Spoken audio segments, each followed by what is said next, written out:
नमस्कार, आप सभी का बहुत बहुत स्वागत है मैग्नेट ब्रेन्स पर। मैं पंकज तिवारी। तो हम लोग आज करने वाले हैं रघुकौत संवादः, जो हमारा पार्ट है उसका कंप्लीट चैप्टर रिवीजन। मतलब एक ही बार में हम पूरे कंप्लीट चैप्टर रिवीजन पर बात करेंगे। तो जल्दी से जल्दी वीडियो को लाइक कर दीजिए और सेशन को शेयर जरूर कर देना है। अभी तक चैनल को सब्सक्राइब नहीं किया है तो जल्दी से जल्दी चैनल को सब्सक्राइब कर लीजिएगा। एक बात ध्यान रखना कि भारत का एकमात्र ऐसा प्लेटफॉर्म मैग्नेट ब्रेन्स है जो आपको 100% फ्री एजुकेशन दे रहा है। 100% फ्री एजुकेशन के साथ साथ मैग्नेट ब्रेन्स आपको प्रोवाइड कराता है दो प्लेटफॉर्म। एक तो मैग्नेट ब्रेन्स इंग्लिश मीडियम और Magnet Brains Hindi medium. Hindi medium पर कक्षा 6वीं से लेकर के कक्षा 12वीं तक के Delhi board, Bihar board, UP board, MP board, Rajasthan board, इन सभी बोर्डों का पाठ्यक्रम बिल्कुल और बिल्कुल फ्री दिया जाता है क्वालिटी कंटेंट के साथ। और जहां आप लोग पढ़ रहे हैं इंग्लिश मीडियम, यहां पर केजी से लेकर के 12 क्लास तक की संपूर्ण कक्षाओं का संपूर्ण पाठ्यक्रम बिल्कुल और बिल्कुल फ्री दिया जाता है। तो देर किस बात की, चैनल को करिएगा सब्सक्राइब और वीडियो को करिएगा लाइक। एक बात और ध्यान रखना है कि मैग्नेट ब्रेन्स कक्षा 6वीं से लेकर के कक्षा 12वीं तक के हिंदी मीडियम और इंग्लिश मीडियम के नोट्स भी प्रोवाइड कराता है। वो नोट्स जो आपकी परीक्षा में बेहतर से बेहतर नंबर लेने में आपकी मदद करेगा। तो नोट्स की जानकारी लिंक इन डिस्क्रिप्शन बॉक्स में आपको मिल जाएगी, वो भी कैसे, ई नोट्स और ई बुक्स के माध्यम से। चलिए चलते हैं। आज की क्लास रहेगी कक्षा 12वीं संस्कृत ऐच्छिक रघुकौत संवादः द्वितीय पाठ कंप्लीट चैप्टर रिवीजन। तैयार है ना? इसमें समय का अंतराल कम करेंगे क्योंकि बहुत बड़ा हमारा पाठ है, ठीक है ना? तो ध्यान रख लेना, बड़ा पाठ है तो इसको हम और कम करने की कोशिश करेंगे। सबसे पहले हम लोग पाठ के परिचय पर चलेंगे। पाठ के परिचय पर चलेंगे जिसमें लिखा हुआ है कवि कुल शिरोमणि, कविता कामिनी के विलास, उपमा सम्राट, दीप शिखा कालिदास, आदि विरोधों से विभूषित महाकवि कालिदास भारतवर्ष के ही नहीं समस्त विश्व के अनन्य कवि हैं। ये महाराज विक्रमादित्य के 9 रत्नों में से एक थे। अधिकांश विद्वानों का मानना है कि कालिदास का समय ईसा पूर्व प्रथम शताब्दी है और संस्कृत साहित्य में कालिदास की 7 रचनाएं प्रामाणिक मानी गई हैं। इनमें रघुवंशम, कुमार संभवम 2 महाकाव्य और मेघदूत तथा ऋतु संहारम 2 खंड काव्य तथा मालविकाग्निमित्रम, विक्रमोर्वशीयम तथा अभिज्ञान शाकुंतलम 3 नाटक हैं। क्या है? 3 नाटक हैं और 2 इनके खंड काव्य हैं और 2 महाकाव्य हैं। तो ध्यान रख लेना, ये इनकी बहुत सारी यहाँ पर रचनाएं लिखी गई हैं और महाकवि कालिदास को बहुत सारी उपाधियों से विभूषित भी किया गया है। कालिदास का समय माना जाता है कि प्रथम शताब्दी के लगभग इनका जन्म हुआ है और ऐसा मानते हैं कि कोई ये कश्मीरी ब्राह्मण है, कोई कहता है कि उज्जैन में इनका जन्म हुआ है। संस्कृत साहित्य में कालिदास की 7 रचनाएं विशेष प्रसिद्ध हैं, तो इनको भी आपको ध्यान रखना है क्योंकि कालिदास की रचनाएं विशेष रूप से परीक्षाओं में पूछी जाती हैं। आगे बढ़ेंगे पाठ के परिचय में। आगे चलते हुए यहां देखिएगा, काव्य कला एवं नाट्य कला की दृष्टि से कालिदास का कोई सानी नहीं है। सानी का मतलब कोई उनके समान नहीं है, ठीक। नव रस वर्णन में भी कालिदास सर्वोपरि है। उपमा अलंकार की सटीकता में वर्णन के कारण ही कालिदास के विषय में उपमा कालिदासस्य कहा गया है तथा दीप शिखा की उपाधि से अलंकृत किया गया है। यही नहीं, इनकी रचनाओं में वैदर्भी रीति की विशिष्टता और गुण का सतत प्रवाह तथा सरसता ही इन्हें आज तक सर्वश्रेष्ठ कवि के रूप में प्रतिष्ठित किए हुए है। देखिए, साधारण अगर बात करूं मैं तो कालिदास ने जो उपमा दी है वो देखने को आपको मिल जाएगी किसमें? मेघदूत में। अभिज्ञान शाकुंतलम में भी उन्होंने बहुत सुंदर वियोग रस का उन्होंने और श्रृंगार रस का प्रबल वियोग तो हुआ है, तो कोई दिक्कत नहीं वहाँ पर। और वहाँ पर रौद्र क्रोध रस भी है, ठीक है ना, जिसे हम ऐसा कह सकते हैं रौद्र रस, ठीक है। तो क्रोध भी किया है। क्रोध किसने किया? विश्रवा, ठीक है ना। तो वहाँ पर जो हमारे ऋषि थे उन जिन्होंने, ठीक है ना, ये बहुत क्रोध अग्नि के रूप में जलते हैं वो ऋषि, क्रोध अग्नि के समान, ठीक। तो उनके द्वारा वहां पर श्राप दिया गया उसमें किसको? शकुंतला को, अभिज्ञान शाकुंतलम में, ठीक। तो श्राप दिया गया। तो देखें यहाँ पर देखें अलग अलग प्रकार की बहुत सारी चीजें आपको देखने को मिलेगी कालिदास की।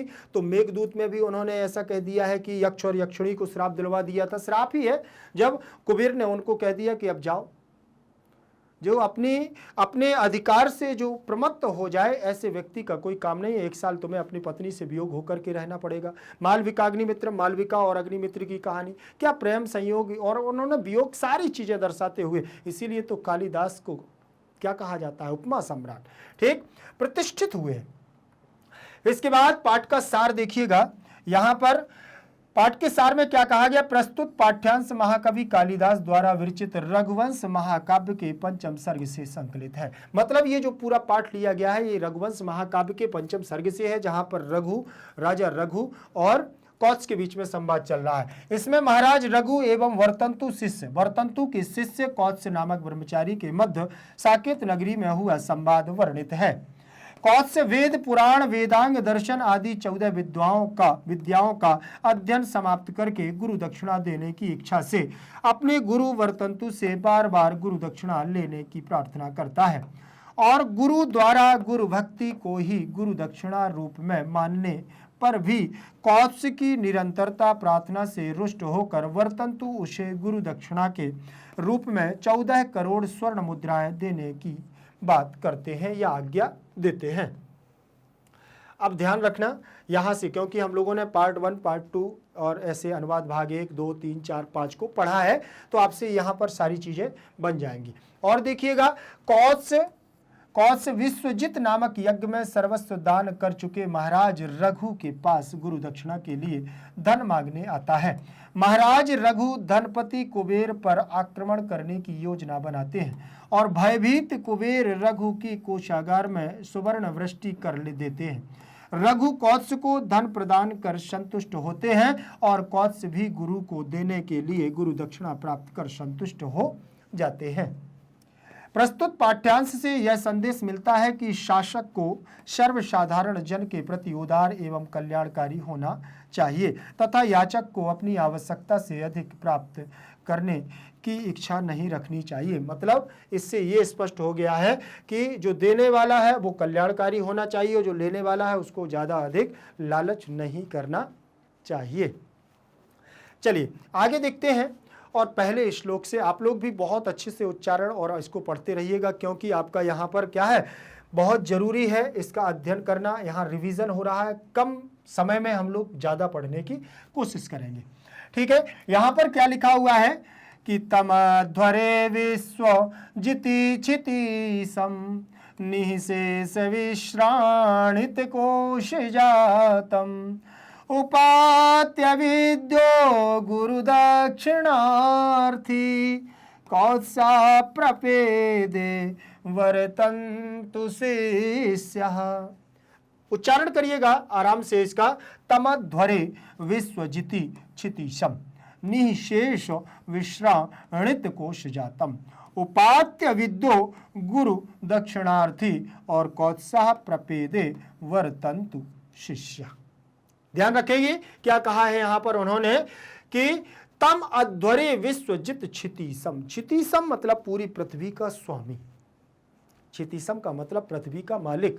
कौन थे?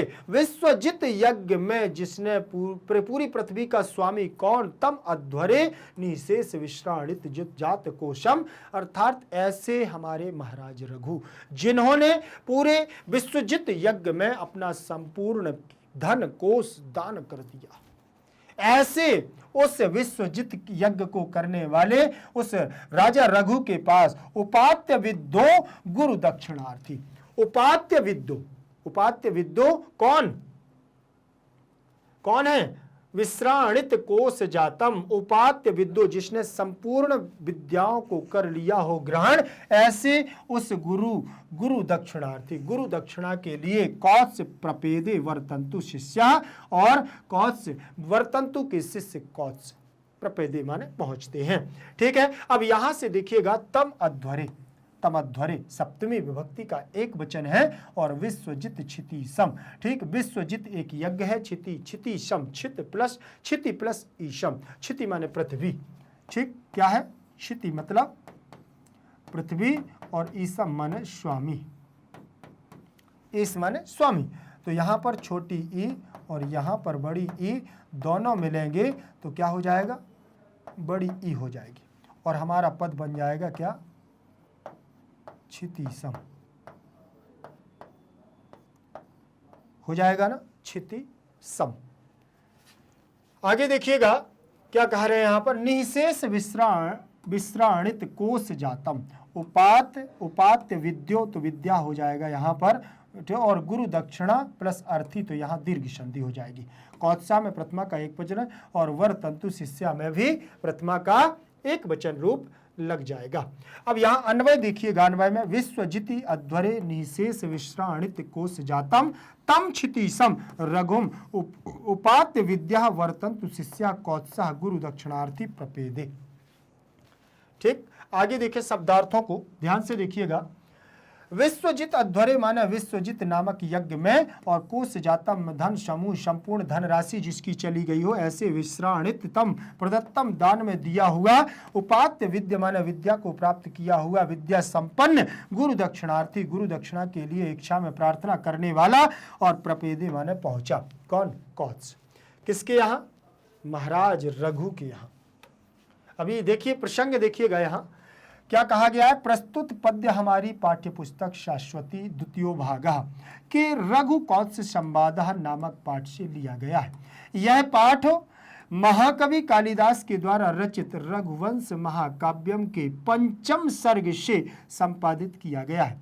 इस पाठ में ऋषि वर्तंतु के शिष्य कौत्स तथा महाराजा रघु के बीच हुए संवाद को वर्णित किया गया है। पूरे पाठ में इसी प्रसंग का प्रयोग किया जा सकता है, पूरे पाठ में, या आप अगर चाहें, इसीलिए आपने अनुवाद भाग 2 में, 1 में और 3 में, 4 में देखा होगा, मैंने इसको आपको वहां पर नहीं दिया। क्यों? क्योंकि आपको एक बार पढ़ना है और आप सब जगह वहां पर क्या कर सकते हैं, इसको पढ़ सकते हैं। सरलार्थ, सरल भाव देखें। विश्वजित नामक यज्ञ में अपनी संपूर्ण धन राशि दान कर चुके उस राजा रघु के पास वर्तंतु ऋषि का विद्या संपन्न शिष्य कौत्स गुरु दक्षिणा देने की इच्छा से धन याचना करने के लिए पहुंचा। मतलब उन्होंने क्या कहा कि मुझे गुरु को दक्षिणा देना है, उसी के लिए वह धन याचना, धन को मांग करने के लिए पहुंचा। भावार्थ देखें कवियों का, यहाँ भावार्थ क्या है, ध्यान से देखिएगा।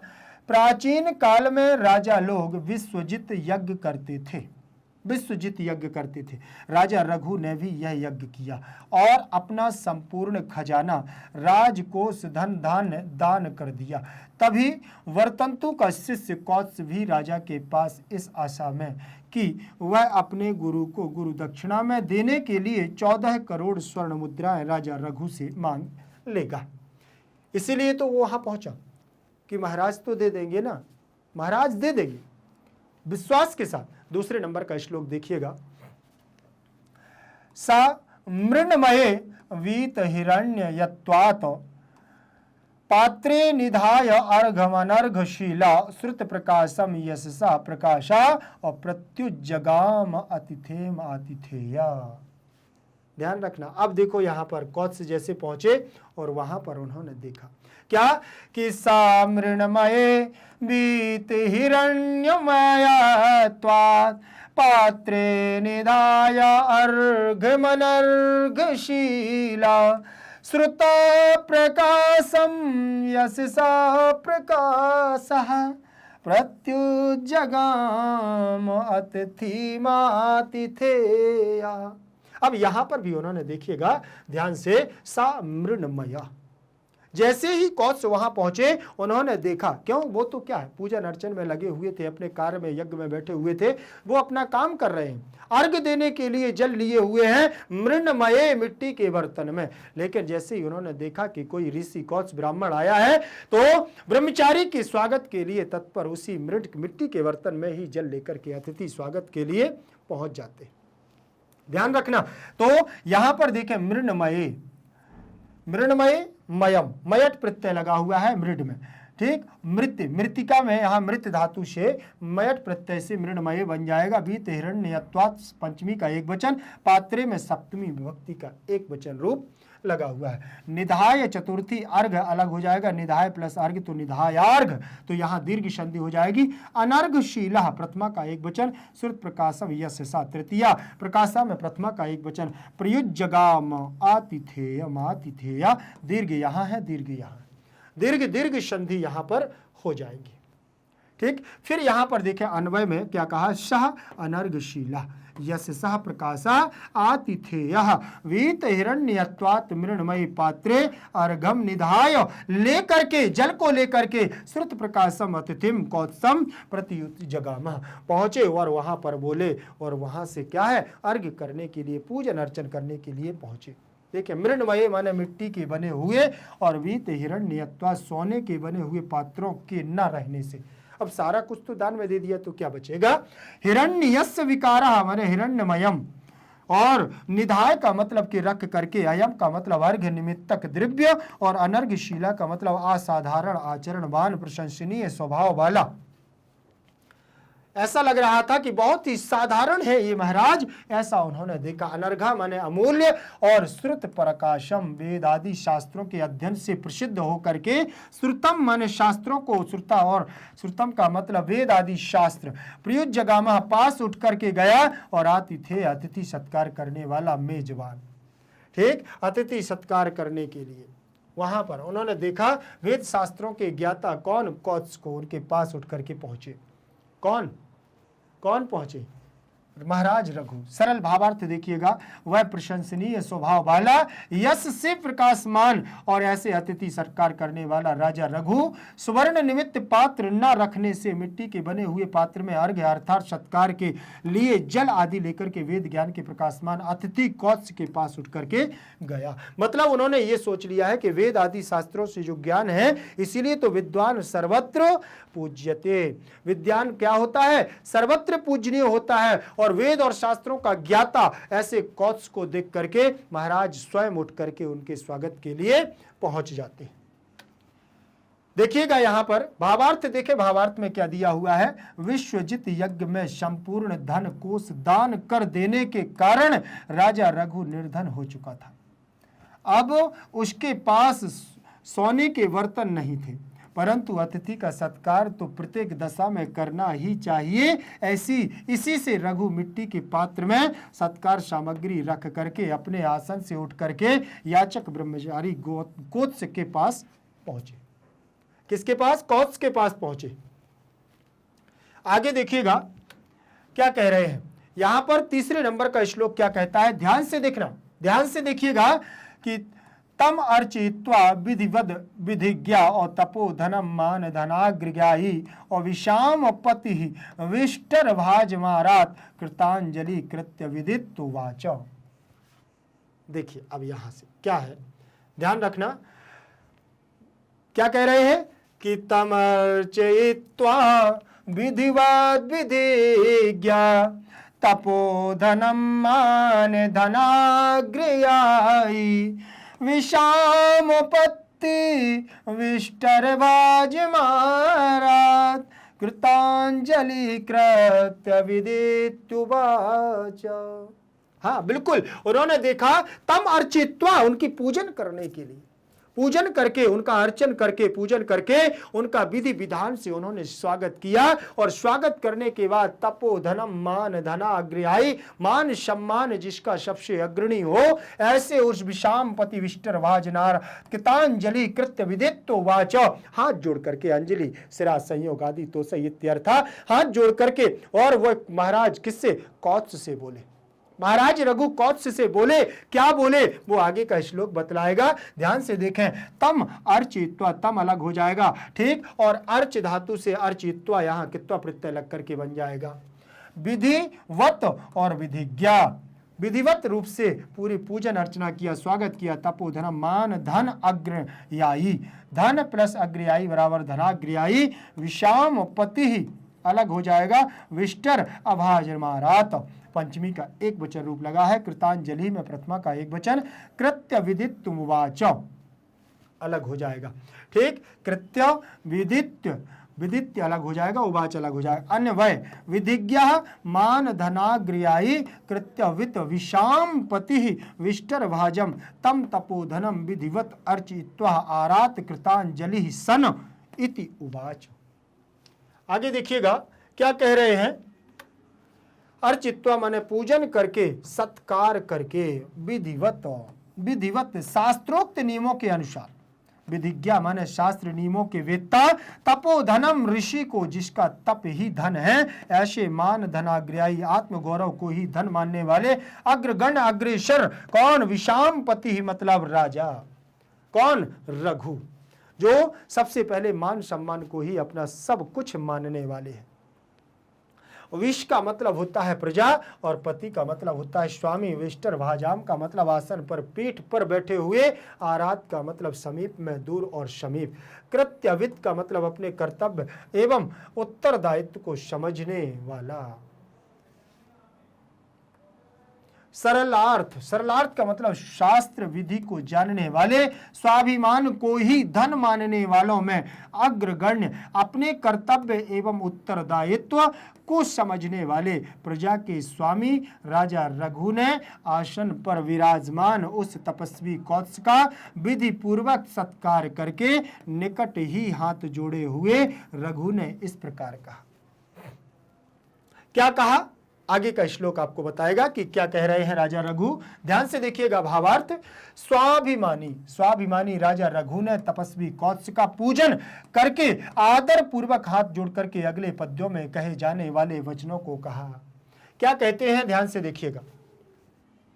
थोड़ा मैं शीघ्रता कर रहा हूं जिससे कि समय बहुत ज्यादा ना लगे, ठीक, ध्यान से देखिएगा। चौथे नंबर का श्लोक क्या कहता है, अपि अग्रणी ही मंत्र कृताम ऋषीणाम कुशाग्र बुद्धे कुशली गुरुस्ते और यतः त्वयः ज्ञानमशेष वाप्तम लोकेन चैतन्यमिवोष्ण रश्मि।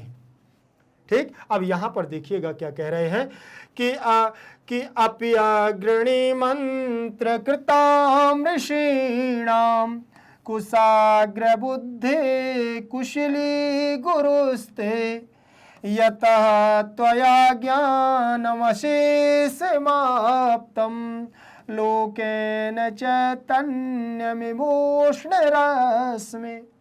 अब अपि अग्रणी मंत्र कृता ऋषिणा, जैसे ही उन्होंने देखा कि ये तो बहुत ही सज्जन व्यक्ति है महाराज, और कौत्स सोच रहे हैं मन में कि इस ऋषि के द्वारा ऐसा लग रहा है कि कुशाग्र कुशली गुरुस्ते, और उन्होंने पूछा ऋषि से कि तो जिन्होंने तुमको संपूर्ण सृष्टि का ज्ञान दे डाला, ऐसे कुशाग्र बुद्धि वाले योग्य ऐसे संसार के तुम्हारे गुरु क्या है, कुशल है, तुम्हारे कुशल है गुरु, या यतः त्वया ज्ञानमशेष वाप्तम लोकेन चैतन्य विमोष्ण रश्मि। अब उन्होंने क्या उपमा कर दी, बोले जिस प्रकार से उपमा कर दी। देखिए ध्यान से देखिए, पहली पंक्ति का दूसरे तो अर्थांतरन्यास हमारा अलंकार हो जाएगा, अर्थांतरन्यास, ठीक।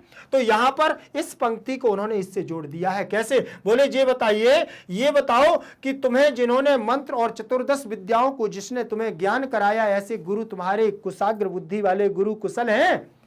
तब उन्होंने कहा क्या, उन्होंने तो कुछ नहीं कहा, बोले तुम्हारे द्वारा ज्ञान अवशेष, जिस प्रकार से तुम्हारे द्वारा संपूर्ण पृथ्वी का ज्ञान ले लिया गया, उसी कैसे, बोले जैसे सूर्य की तेज से संपूर्ण संपूर्ण लोक चैतन्यमय होता है, वैसे ही तुम भी अपने गुरु से कैसे हो गए हो, चैतन्य स्वरूप हो गए, क्योंकि सूर्य का तेज संपूर्ण सृष्टि लेती है, ठीक उसी प्रकार से। अब यहां देखें अपि अग्रणी, तो यहां यण संधि हो जाएगी और मंत्र कृताम अलग हो जाएगा, द्वितीय व्यक्ति ऋषि नाम में षष्ठी का बहुवचन रूप लगा हुआ है। कुशाग्र अलग हो जाएगा, बुद्धे में सप्तमी व्यक्ति लगी हुई है, कुशाग्र बुद्धे। और कुशली गुरुस्ते, गुरु प्लस ते बराबर गुरुस्ते, तो यहां विसर्ग संधि। यतः त्वया तृतीया का एक वचन ज्ञानम अशेष वाप्तम अलग हो जाएगा, लोकेन में तृतीय विभक्ति का एक वचन है, चैतन्यम इव उष्ण रश्मि, ठीक। तो यहां पर भी आपकी रश्मि शब्द से रश्मि बनेगा, तो कहां बन जाएगा, षष्ठी विभक्ति का एक वचन। अन्वय देखें, हे कुशाग्र बुद्धे अपि मंत्र कृताम ऋषिणाम अग्रणी ते गुरु कुशली यत त्वया शेषम ज्ञानम लोकेन उष्ण रश्मि चैतन्यम यु अवाप्तम। जिस प्रकार से उष्ण रश्मि का मतलब यहां सूर्य से कहा गया है कि जिस प्रकार पृथ्वी के संपूर्ण सूर्य के इस ज्ञान को, संपूर्ण सूर्य के इस तेज को पूरा चैतन्य यु यह संसार ले लेता है, वैसे ही तुमने अपने गुरु से क्या लिया है, ज्ञान लिया है। वो तुम्हारे कुशाग्र बुद्धि वाले ते गुरु कुशली, तुम्हारे गुरु कुशल पूर्वक हैं, ठीक है, तुम्हारे गुरु शब्दार्थ देखिएगा, मंत्र कृताम, मंत्र दृष्टाओं में, मनन करने वालों में, चिंतन करने वालों में, और कुशाग्रबद्ध माने हे सक्षम दर्शी, कुशाग्रियम, कुश एक विशेष प्रकार की तीखी नोक वाली घास होती है जिसका उपयोग यज्ञ आदि में किया जाता है। अशेषम का मतलब संपूर्णम, लोकेन का मतलब लोगों में, लोगों से, उष्ण रश्मि का मतलब सूर्य, और आप्तम का मतलब प्राप्त किया है। तुमने क्या है, ज्ञान किससे प्राप्त किया है? बोले ऐसे गुरु से जो सूर्य के समान तेजस्वी है। सरलार्थ देखें, राजा रघु ने कौत्स्य से विनय पूर्वक कहा, हे तीव्र बुद्धि, क्या मंत्र दृष्टा ऋषि में अग्रगण्य आपके गुरु कुशल पूर्वक हैं? क्योंकि आपने समस्त ज्ञान अपने गुरु से उसी प्रकार प्राप्त कर लिया है जिस प्रकार संसार के समस्त लोग उष्ण रश्मि सूर्य से जागृति प्राप्त करते हैं। ध्यान रखना। आगे देखिएगा, भावार्थ देखें, भावार्थ में क्या कहा गया है। वर्तंतु मंत्र दृष्टा श्रेष्ठ ऋषि है और राजा रघु उनके शिष्य से श्री ऋषि श्रेष्ठ का कुशल समाचार पूछ करके सजनोचित शिष्टाचार प्रकट कर रहे हैं। जैसे सूर्य से लोग ऊर्जा प्राप्त करके चेतनावान हो जाता है, इसी प्रकार कौत्स्य वर्तंतु से समस्त 14 विद्याओं का ज्ञान प्राप्त कर विद्यावान हुआ है। यहाँ पर भी आपका उपमा अलंकार है। किसकी उपमा कर दी गई है? राजा रघु ने किससे? सूर्य से उपमा कर दी है। किसकी? वर्तंतु, मंत्र दृष्टा वर्तंतु ऋषि को। 5वें नंबर का श्लोक क्या कहता है? ध्यान से देखिएगा यहाँ पर, तवार हतो नाभिगमेन तृप्तम और मनोनियोगाद क्रिया युत्सुकम में अवाप्यज्ञा सासितुर आत्मना व और प्राप्तोसि संभावयितुम बनाम माम। देखिएगा, अब यहाँ पर उन्होंने क्या कहा। इसके बाद पहले उन्होंने गुरु की किसकी कुशल समाचार को पूछा, और कुशल समाचार पूछने के बाद अब यहाँ पर क्या कहते हैं, ध्यान से देखें कि तवारहतो नाभिगमेन तृप्तम मनोनियोक्रिययोत्सुकम में अपाज्ञया सासितुरात्मवा प्राप्तोसि संभावयितुम बनाम। देखिए उन्होंने क्या, तबार हतो नाभिगमेन तृप्तम मनोनियोग क्रियस्य उत्सुकम में वो बहुत ही उत्सुक थे।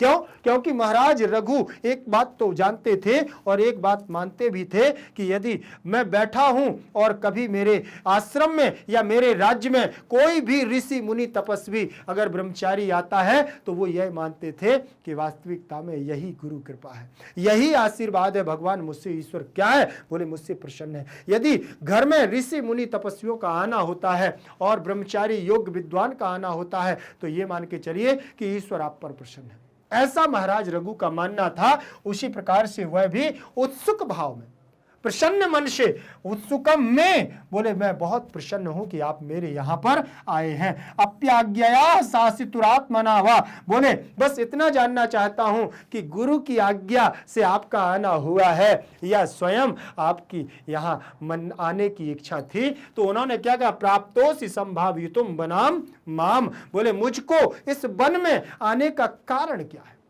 मेरे इस वन में आने का कारण क्या है? गुरु की आज्ञा से आपका आगमन हुआ है या स्वयं आप यहां पर चल करके मेरे यहां इस राज्य में आए हुए हैं? इसके बाद उन्होंने कहा, देखिए तबार हतो नाभिगमेन, तृतीय विभक्ति लगी, ना अभिगमेन तो तृतीय विभक्ति का एक वचन, और तब अर्हतो तो यहां दीर्घ संधि हो गई है। मना में यहां विसर्ग संधि, नियोग क्रिया उत्सुकम तो क्रिया और उत्सुकम तो आ और उ मिलकर के ओ बना लेता है, तो गुण संधि यहां वैकल्पिक रूप लगा है। अपि आज्ञया यण संधि हो गई है और तृतीय विभक्ति का एक वचन रूप भी लगा हुआ है। सासितुरात्मनः तृतीय का आत्मा के रूप चलेंगे, आत्मा आत्मानम आत्मनः, तो तृतीय का एक वचन प्राप्तः प्लस असि बराबर प्राप्तोसि, तो यहां भी विसर्ग संधि संभावितुम, तो यहां पर तुमन प्रत्यय बनाम माम, ठीक, द्वितीय विभक्ति। अन्वय देखिएगा, अर्हतः तौ अभिगमनेन नियोग क्रियया उत्सुकम में मन न तृप्तम अपि सासितुम आज्ञया आत्मना व माम संभावयितुम बनात प्राप्तः असि। ध्यान रखना, ये अन्वय है। अन्वय के बाद हम लोग शब्दार्थों पर चलेंगे, जहां लिखा हुआ है अर्हतः, प्रशंसा की योग्य का प्रशंसा के योग्य का, अभिगमेन मतलब आगमन से, तृप्तम का मतलब संतुष्ट हो जाना, नियोग क्रिया का मतलब आज्ञा से, उत्सुकम का मतलब उत्कंठित, और संभावयितुम का मतलब कृतार्थ करने के लिए। क्या करने के लिए? कृतार्थ करने के लिए। आगे देखिएगा, सरल भावार्थ में राजा रघु ने कौत्स से पुनः कहा, आप पूजनीय के आगमन से आज्ञा पालन के लिए उत्सुक, मेरा मन संतुष्ट प्रसन्न हो गया है। क्या आप गुरु की आज्ञा से अथवा अपने आप से ही मुझ पर कृपा करने के लिए वन आश्रम से यहाँ पधारे हैं? वन आश्रम से यहाँ पधारे हैं या स्वयं गुरु की आज्ञा से यहाँ पधारे हैं? ध्यान रखना, भावार्थ में क्या कह रहे हैं? राजा रघु स्वभाव से विनम्र एवं शिष्टाचार में निपुण है। विनम्र भी है और शिष्टाचार में क्या है? निपुण भी है। वे तपस्वियों की याचना को भी अपने ऊपर तपस्वियों की कृपा ही मानते हैं। रघु के पूछने का तात्पर्य है कि वह अपने गुरुदेव के प्रयोजन से मेरे पास आया है अथवा उसका कोई अपना ही व्यक्तिगत प्रयोजन है। ध्यान रखना, मतलब गुरु ने कोई आज्ञा दी है कि जाओ महाराज के पास, या स्वयं वो अपनी कुछ याचना लेकर के आए हैं, महाराज ने पूछ लिया। फिर इसके बाद देखिएगा 6 नंबर का श्लोक है, इति अर्घ पात्रानुमितव्य यस्य और रघोरुदारामपि गाम निशम्य स्वार्थोत्पत्तिम प्रति दुर्बलास और तमित्वोवाच उदरतंतु शिष्याः वरदंतु शिष्य। जब इसको अलग कर देंगे तो वरतंतु शिष्य आपका आ जाएगा। देखिएगा, अब यहां पर ध्यान से सुनना। अब उन्होंने जब जैसे ही पूछा कि आपका आगमन हुआ है या गुरु की आज्ञा हुई है, तब यहां देखें, इत्यर्घ्य पात्रानुमिताव्ययस्य रघोरुदारामपि गाम निशम्य स्वार्थोत्पत्तिं प्रति दुर्बलासः तमेत्वोवाचत वरतन्तु शिष्या। अब देखना क्या कह रहे हैं। जैसे ही उन्होंने उनसे ये पूछा तो मन में सोचने लगे कौत्स। कौन? ब्रह्मचारी कौत्स सोचने लगे, इत्यार्घ्य पात्रानुमितव्य यस्य, मतलब जो पूजन सामग्री के लिए जो पात्र लेकर के आए हैं वो तो मृणमयम, मिट्टी का पात्र देख करके, इत्यार्घ्य पात्रानुमितव्यम, अनुमान लगा लिया, अनुमितव्यस्य, अनुमान लगाया कि रघोर उदारम अपि गाम निशम्य, यह तो राजा रघु क्या है? उदार हैं, संस्कारवान हैं और विनम्रशील हैं, लेकिन अब इनके पास कुछ नहीं है। ये निशम्य, इनका सब कुछ जा चुका है, अब इनको कुछ नहीं है। तो स्वार्थोत्पत्तिम प्रति दुर्बलासम, मैं अपने स्वार्थ के लिए क्यों इनसे कुछ मांगू, क्यों मांगू इनसे? तो कौन कहता? दुर्बलाशम इत्युवाच वरतन्तु शिस्रा। इस प्रकार से वह कौन? वरतन्तु शिस्त्र बोले, तुम्हारा कल्याण हो, स्वस्तिम इति उवाच, तुम्हारा कल्याण हो, बस इतना ही बोला, तुम्हारा कल्याण हो। क्यों? क्योंकि उनके मन से अब बात नहीं निकल पा रही है। उन्होंने देख लिया है कि एक महाराज होकर के उन्हें स्वर्ण चांदी आदि के पात्र लाना चाहिए पूजन के लिए, सत्कार करने के लिए, लेकर वो लाए क्या? बोले मृण्मये पात्रम, मिट्टी के पात्र में वह अर्घ लेकर के आए, पूजन सामग्री लेकर के आए। अब इनसे मैं क्या अभिलाषा रखूं, क्या इच्छा रखूं? मैं तो आया हूं यहां 14 करोड़ स्वर्ण मुद्राएं लेने, जो गुरु दक्षिणा के रूप में मुझे देना है, यह सोच करके वो आए हैं। ठीक, तो यहां देखें इति प्लस अर्घ, तो यहां यण संधि हो जाएगी, पात्रानुमितव्यस्य, पात्र प्लस अनुमितव्यस्य, तो पूरे शब्द में देखा जाए तो षष्ठी का एक वचन है और यहां दीर्घ संधि लग जाएगी। रघो, तो रघो में यहां पर रघु रघुम रघुआ, देखिए फिर कहां बने? गुरु गुरुम गुरुणा गुरुवे गुरुवे गुरु गुरु, तो यहां भी रघु के रूप चलेंगे, तो षष्ठी विभक्ति एक वचन में। रघु की उदारता अपि उदाराम गाम निशम्य, निशम्य निस धातु, सम धातु से नि उपसर्ग पूर्वक लेप प्रत्यय से निशम्य बन जाएगा। स्वार्थ प्लस उत्पत्तिम, तो गुण संधि हो जाएगी, स्वार्थानुपत्तिम, प्रति माने और, तो द्वितीय विभक्ति लग गई है प्रति के योग में। अविता परिता उभयता हा प्रति योगे द्वितीया, तो प्रति के योग में यहाँ द्वितीय विभक्ति लग गई। तमित्व उवाच, उवाच के लिए यहाँ इति एव, तो यहाँ उवाच हो जाएगा और वर्तन्तु शिष्या में प्रथमा का एक वचन रूप लग जाएगा। अन्वय देखिएगा, अर्घ्य पात्रेण में तृतीय विभक्ति, अनुमितव्यस्य में षष्ठी का एक वचन, रघु में षष्ठी का एक वचन, उदाराम में द्वितीय, गाम में द्वितीय, आपी माने भी, निशम्य में ल्यप प्रत्यय, वर्तन्तु शिष्या में प्रथमा और स्वार्थोत्पत्ति में द्वितीय, दुर्बलासा में प्रथमा, तम में द्वितीय, इति अवोचत। इस प्रकार से उन्होंने कहा कि तुम्हारा क्या हो, कल्याण हो। शब्दार्थ देखिएगा, अर्घ पात्रानुमितव्यस्य मृणमय अर्घ पात्र से ही जिसका संपूर्ण धन के व्यय को पता जानने का पता लगता है। गाम माने वाणी को और निशम माने सुन करके, स्वार्थोपत्ति माने अपने प्रयोजन कार्य की सिद्धि को, दुर्बलाशा माने निराश होते हुए, और क्या है, अवोचत माने बोला। अब निराश हो गए हैं, बोले अब क्या मैं महाराज से मांगू, क्योंकि इनके पास भी कुछ नहीं है। तो अपनी अभिलाषा को दुर्बल सा क्या हो गए, निराश हो गए।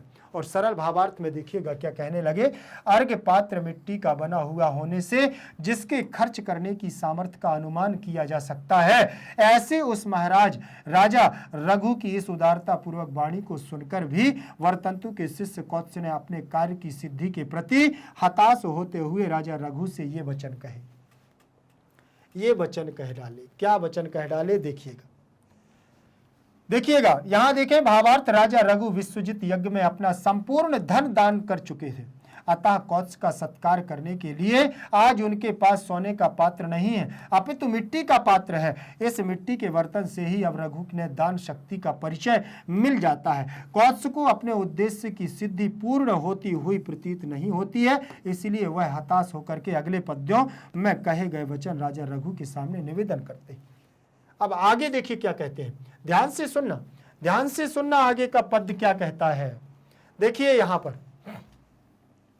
सर्वत्र नो वार्तमवेहि राजन नाथे कुतः त्वयि अशुभम प्रजानाम सूर्ये तपत्यावरणाय दृष्टे कल्पेत लोकस्य कथम तमिस्रा। देखिएगा क्या कह रहे हैं कि सर्वत्र नो वार्तमवेहि राजन नाथे कुतः त्वयि शुभम प्रजानां सूर्ये तपत्या वर्णाय दृष्टि कल्पेते लोकस्य कथम तमेस्रा। ठीक, अब यहां पर सर्वत्र नो वार्तम अवेहि राजन, बोले हे राजन, आपका तो संपूर्ण सृष्टि पर क्या है, राज है। आपके राज में नाथे, हे नाथ, हे स्वामी, कुतः कहां, त्वयाम अशुभम प्रजानाम, और कैसे हो सकता है प्रजा का अशुभ, आपके होते हुए प्रजा का अशुभ कैसे हो सकता है हे राजन। तो सूर्य तपत्यावरणाय दृष्टि, सूर्य के, बोले सूर्य के आवरण से, क्या है, सूर्य की तप से, तपन से, सूर्य की तेज से के आवरण के लिए दृष्टि कल्पित लोकस्य कथम तमिस्रा। अगर मान के चलिए, बोले चाहे वो कृष्ण पक्ष की रात्रि अंधकार के रूप में क्यों ना हो, सूर्य के तपन से कहां बच सकती है। जब सूर्य क्या होता है, आवरण को हटाता है और प्रकाश की ओर आता है, तो वह अंधकार अपने आप भाग जाता है। तो उसी प्रकार राजन, आपके छत्र छाया में प्रजा का कैसे अशुभ हो सकता है। सर्वत्र, सर्व प्लस अत्र, यहाँ अव्यय है और नह हो जाएगा यहाँ पर वार्तम अवेहि। ठीक, राजन, नाथे में सप्तमी का एक वचन, कुतः विसर्ग संधि लगी हुई है, त्वयाम अशुभम यहाँ हो जाएगा प्रजा नाम में षष्ठी विभक्ति का बहुवचन रूप लगा हुआ है।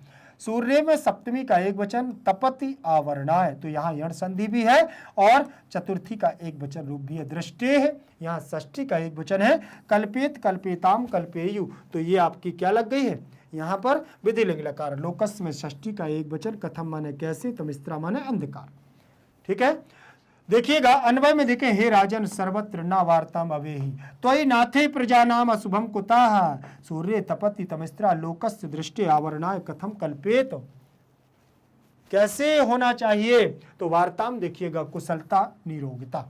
वार्तम का मतलब क्या होता है, कुशलता या निरोगता। अवेहि का मतलब जानो, सूर्य तपति सति, सूर्य के प्रकाशमान होने पर, कथम कल्पेत कैसे पर्याप्त होगा, समर्थ नहीं होगा।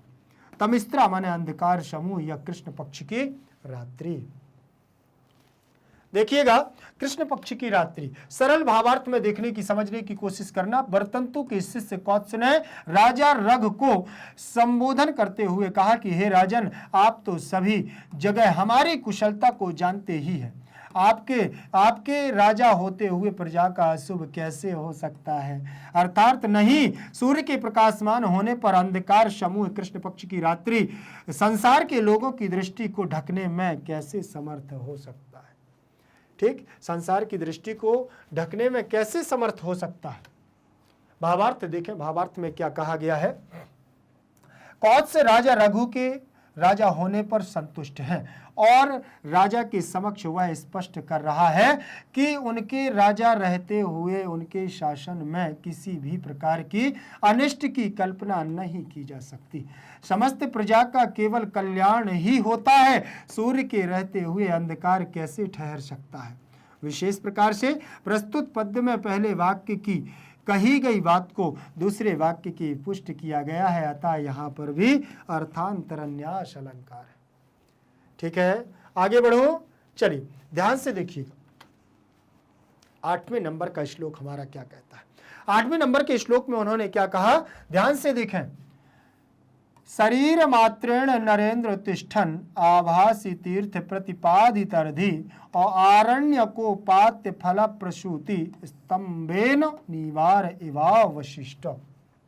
यहां पर देखिए अब कैसे वो कर रहे हैं, बात कर रहे हैं कि शरीर मात्रेण नरेंद्र तिष्ठन आभासी तीर्थ प्रतिपादित तर्धि आरण्य कोपात्य फल प्रसूति स्तंभेन निवारैवावशिष्ट।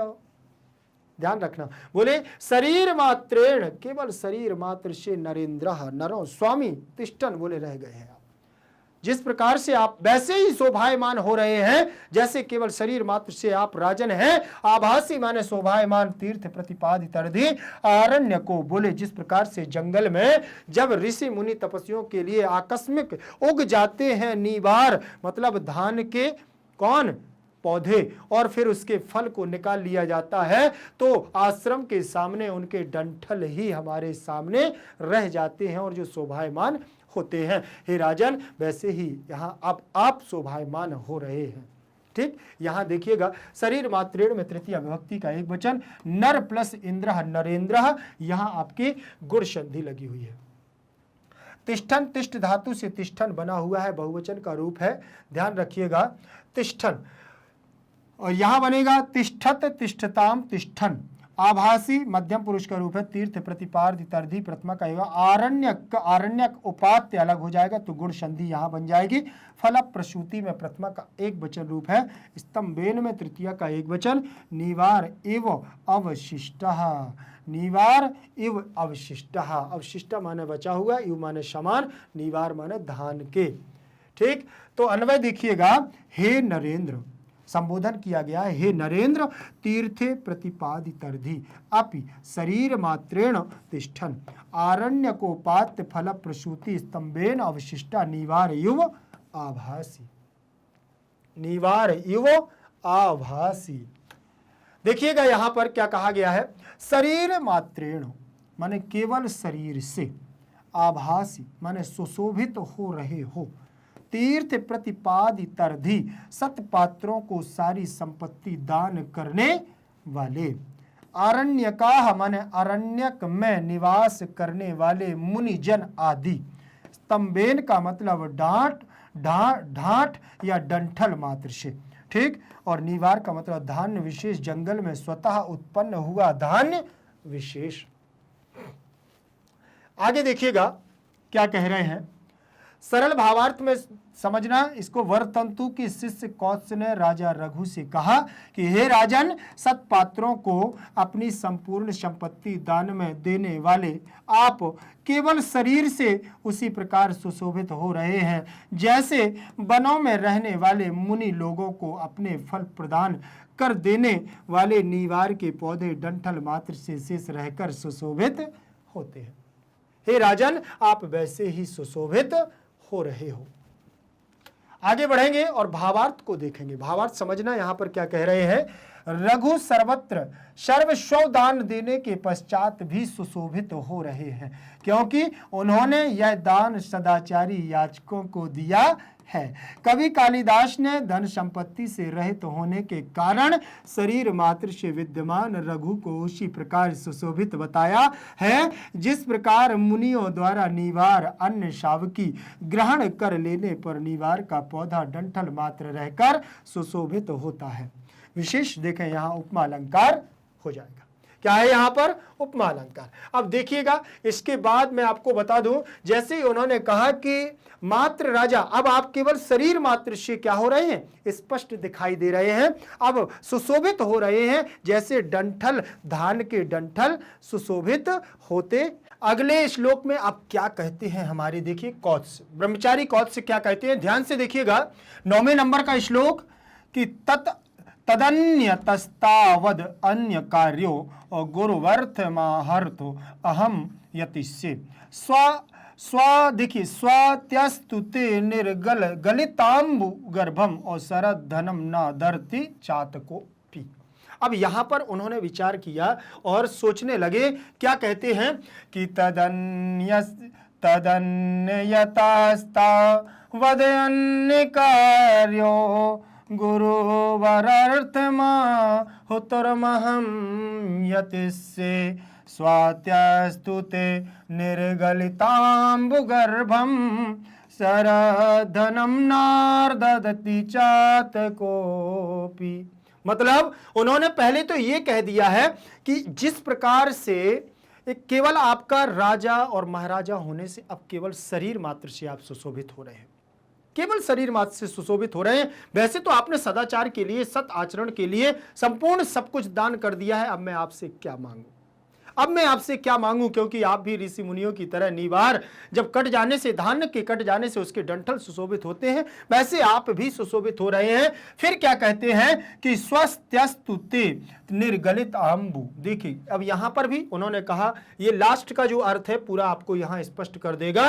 उन्होंने कहा तदन्यस्तुतावद अन्य कार्यो, अब मेरा जो अन्य कार्य था, अब मैं उस अन्य कार्य के लिए, कौन सा अन्य कार्य? गुरु अर्थ आहुर अहम यतिष्ये, मैं गुरु अर्थ के लिए अर्थात गुरु दक्षिणा के लिए मैं आपसे अब कैसे कहूं, कैसे कहूं मैं आपसे उस गुरु दक्षिणा के लिए जो मुझे 14 करोड़ स्वर्ण मुद्राएं चाहिए थी, मैं आपसे कैसे कहूं, क्योंकि आपके इस मृणमय पात्र से स्वयं स्पष्ट हो रहा है। अब यहां पर देखिए स्वस्त्यस्तुते निर्गलित, बोले उसी प्रकार से जिस प्रकार से खाली किए गए, जब वह बारिश के मौसम में क्या हो जाता है, बादल सारे मेघ खाली हो जाते हैं, और शरद ऋतु में न अर्दति चातकोपि, जब चातक पक्षी भी मेघों से जल नहीं मांग सकता क्योंकि बादल खाली हो जाते, तो चातक पक्षी भी उनसे जल नहीं मांगता, तो मैं कैसे आपसे धन मांगू, क्योंकि आप भी तो अब खाली हो चुके हैं।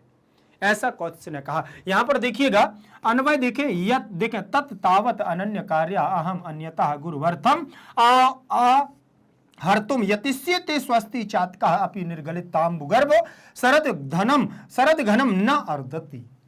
यहां पर भी देखिए साधारण, अगर आपको बहुत अच्छी गहराई से जानना है तो आप अनुवाद भाग 1, 2, 3 को जरूर पढ़िएगा, ठीक। और मैं यहां केवल थोड़ा शीघ्रता कर रहा हूं, ध्यान रखना। अनन्य कार्य, जिसे निर्दिष्ट उद्देश्य के अतिरिक्त अन्य कार्य ना हो। आहर्तुम, ग्रहण करने के लिए यतिष्ये, प्रयत्न करूंगा, और निर्गलितांबु गर्भ, जिसके गर्भ से जल निकल चुका हो, और ना शरद कालिक मेघ, नारदति मन याचना नहीं करता। चातक पपीहा पक्षी, विशेष चातक पक्षी भी उन बादलों से याचना नहीं करता जल की जो मेघ खाली हो चुके हो, तो फिर मैं आपसे कैसे याचना कर सकता हूं। सरल भावार्थ को देखिएगा कैसे इन्होंने यहां पर दिया है कि कौत्स राजा रघु से कह रहा है क्योंकि आप पहले से ही सब कुछ दान कर चुके हैं, इसलिए धन याचना के अतिरिक्त मेरा कोई अन्य प्रयोजन न होने से मैं किसी दूसरे राजा के पास गुरु चरणों में गुरु दक्षिणा रूप में देने के लिए धन याचना करने का प्रयास करूंगा। आपका कल्याण हो, और जल वर्षा कर देने से रिक्त हुए शरद ऋतु के बादलों से तो चातक भी जल की याचना नहीं करता। आगे देखिएगा, भावार्थ देखें कवियों का क्या भावार्थ करते हैं। भावार्थ में उन्होंने कहा है कि जिसके पास जो वस्तु हो उससे वही वस्तु मांगनी चाहिए। कौत्स को धन की आवश्यकता है और राजा रघु पहले से ही संपूर्ण धन का दान कर चुके हैं। कौत्स का धन याचना के अतिरिक्त कोई अन्य प्रयोजन भी नहीं है, अतः वह राजा रघु से कह रहा है कि मैं गुरु दक्षिणा के लिए धन प्राप्त करने हेतु किसी अन्य राजा से निवेदन करूंगा, क्योंकि जल रहित बादलों से तो चातक पक्षी भी याचना नहीं करता। विशेष रूप से पहले वाक्यार्थ की पुष्टि दूसरे वाक्यार्थ से हो रही है, अतः यहां पर भी अर्थांतरन्यास अलंकार है। ठीक, यहां पर भी आपको अलंकार देखें तो अर्थांतरन्यास अलंकार है। इसके अगले वाले हमारे जो श्लोक में क्या कहते हैं ध्यान से देखिएगा। अब यहां पर उन्होंने तो कह दिया कि मैं उनसे क्या नहीं मांग सकता, अब धन नहीं मांग सकता क्योंकि खाली हो चुके हैं आप। अब यहां से देखिए कैसे क्या कह रहे हैं। अब महाराज रघु भी कुछ कहना चाहते होंगे, देखिएगा। एतावदुक्ता प्रतियातु कामा और शिष्या महर्षि नृपति निषिध्यो किम वस्तु विद्वन गुर्वे प्रदेयम त्वया कियत तवेति तम अनुयुंगता युंगता। ठीक, अब यहां पर देखिएगा उन्होंने कहा क्या कि ये तावदुक्ता प्रतियातु कामम शिष्याम महर्षे नृपतिर्निषिध्यो किं वस्तु विद्वन् गुरवे प्रदेयम त्वया कियत वेत्ति तमन्तु युक्ता। ठीक, अब यहां पर उन्होंने कह दिया है कि एतावद उक्तः प्रतियातु कामः महर्षि शिष्या नृपति रघु निषिद्ध। हे विद्वान, त्वया गुरवे प्रदेयम वस्तु किम कियत वा इति तम अन्वयुक्तः। वो कहते हैं कौन, महाराज रघु, कि एतावद उक्तः प्रतियातु कामा महर्षि शिष्या। अरे महर्षि वर्तंतु के शिष्य, क्या आपकी इच्छा क्या है। आप राजा ने कहा, रघु ने निषिद्ध रोक दिया, रुक जाइए, आप यहां से अभी जा नहीं सकते हैं। आपने आशीर्वाद दिया, बहुत अच्छी बात है, कल्याण हो, बोले अभी आप जा नहीं सकते हैं किसी दूसरे के यहां पर। क्यों? क्योंकि विद्वान, हे विद्वान, तुम्हारे गुरु के द्वारा प्रदेयम माने जो प्रदान करना है वस्तु, किम वो वस्तु क्या है, और कियत वा क्या और कितनी है, इति तम अन्वयुक्त बतलाइए तो वो वस्तु कौन सी है और कितनी है, जरा मुझे बताने की चेष्टा करें। आप यहां से अभी जा नहीं सकते, निषिद्ध। शब्दार्थ देखें, प्रतियातु कामः का मतलब होता है लौट जाने की इच्छा को, और निषिद्ध का मतलब निवारण करो। प्रदेयम माने देने योग्य, कियत का मतलब कितना, और अन्वयुक्त का मतलब पूछा। उन्होंने पूछा या बोला। सरल भावार्थ देखें, उपर्युक्त वचन कहकर के जब महर्षि वर्तंतु का शिष्य वापस लौटने लगा तब महाराज रघु ने उसे रोक करके इस प्रकार पूछा कि हे विद्वान, अपने गुरु को गुरु दक्षिणा में देने के लिए क्या वस्तु चाहिए और कितनी चाहिए, जरा मुझे बताने की तो चेष्टा करें। देखिएगा आगे देखें, भावार्थ में क्या कहा है। कौत्स अपनी धन याचना पूर्ण ना होते हुए देख करके वापस लौट जाना चाहते हैं। रघु उसे रोकते हैं क्योंकि महाराज रघु एक स्वाभिमानी राजा है और अब किसी याचक का खाली हाथ लौट जाना वह रघु को स्वीकार नहीं है। इसलिए वे कौत्स से पूछते हैं कि उसे गुरु दक्षिणा में देने के लिए कितने परिमाण में किस वस्तु की आवश्यकता है, कितने परिमाण में और कितनी आवश्यकता है, जरा मुझे बताएंगे। चलिए, ये हमारा अनुवाद एक भाग। देखिए, कंप्लीट चैप्टर का पार्ट 1 हम लोगों ने यहाँ पर, ये बहुत लंबा पार्ट होने की वजह से इनको 2 पार्टों में कंप्लीट चैप्टर रखा गया है। तो आप लोग इसको 10 श्लोकों तक यहाँ पढ़िएगा। इसके बाद पार्ट 2 जो कंप्लीट चैप्टर का होगा वो मैं बहुत जल्द लेकर आपके समक्ष आऊँगा। इस वीडियो को जल्दी से लाइक कर दीजिए और अपने दोस्तों तक शेयर कर दीजिए, क्योंकि इसमें समय की बचत करना है तो शीघ्रता से इसको कंप्लीट चैप्टर को 2 भागों में पार्ट करना है। ठीक है, तो ध्यान रखेंगे। आप सभी को मालूम है कि भारत का एकमात्र ऐसा प्लेटफॉर्म मैग्नेट ब्रेन्स है जो आपको 100% फ्री एजुकेशन दे रहा है। 100% फ्री एजुकेशन के साथ साथ मैग्नेट ब्रेन्स प्रोवाइड कराता है आपको 2 प्लेटफॉर्म। एक तो मैग्नेट ब्रेन्स इंग्लिश मीडियम और मैग्नेट ब्रेन्स हिंदी मीडियम।